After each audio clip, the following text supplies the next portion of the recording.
Which is more harmful, staying awake until 2 a.m. but sleeping for 8 hours, or sleeping only 5 hours every night? You probably know someone who goes to bed at 2 or 3 in the morning and still appears energetic the next day. It is easy to assume that nothing is wrong.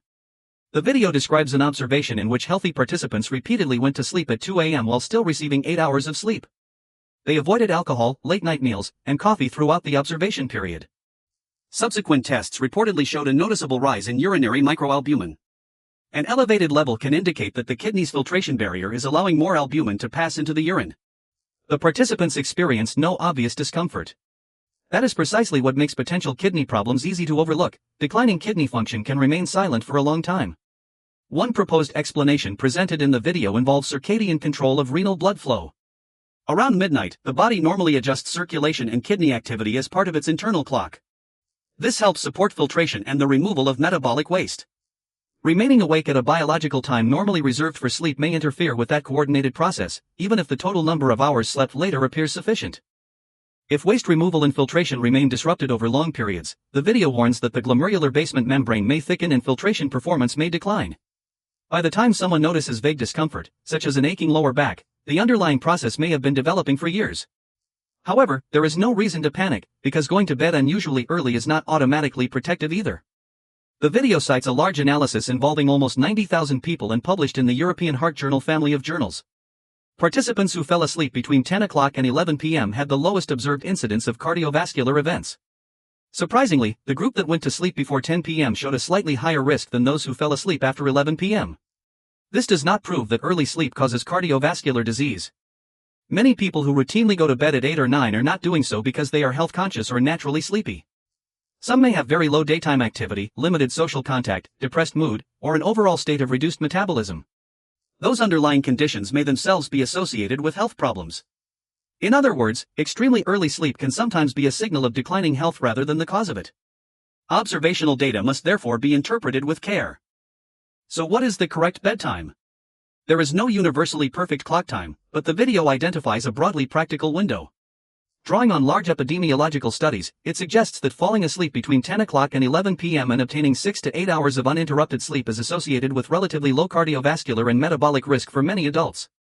The two crucial words are uninterrupted and regular. This leads to another frequently ignored problem: fragmented sleep. You may remain in bed for 8 hours but wake 3 times, check your phone, use the bathroom, respond to noise, or repeatedly toss and turn.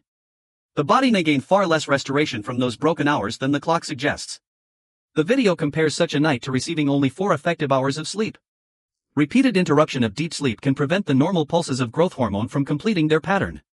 Cycles involved in immune regulation and tissue repair are also disrupted. A useful analogy is a phone charger that is repeatedly connected and disconnected. It may remain plugged in for 8 hours, yet the battery can still be far from full. Sleep duration alone therefore does not describe sleep quality. Continuity and regularity matter as well. The real problem is not simply a choice between early and late sleep.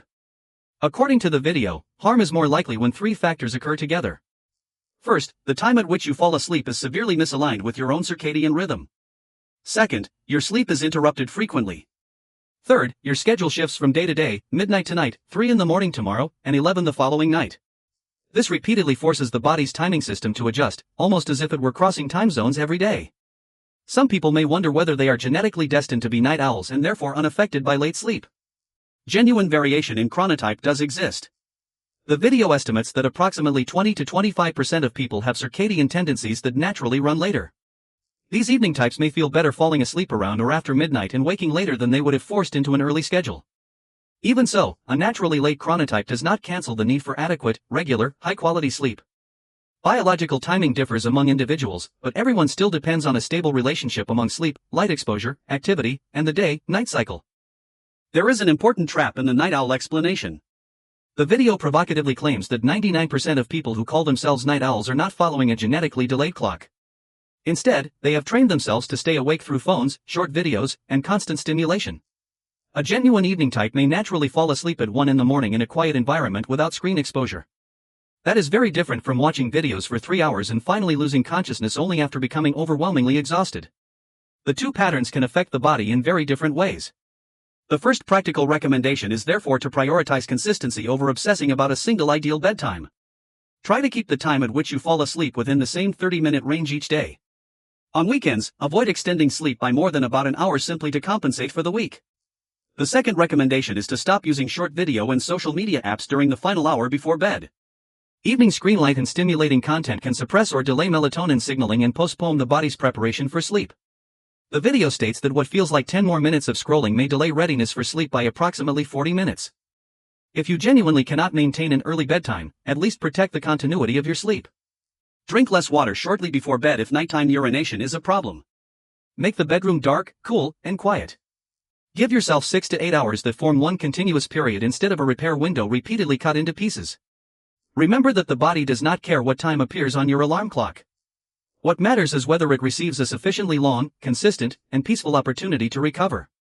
If you provide that window, your body may cope even when the schedule is somewhat late. If you do not provide it, simply going to bed early will not guarantee healthy sleep. Share this message with the friend who always says, "It does not matter when I go to bed as long as I sleep enough." That person may need to understand the difference between sleep quantity, sleep timing, and sleep quality more than anyone else.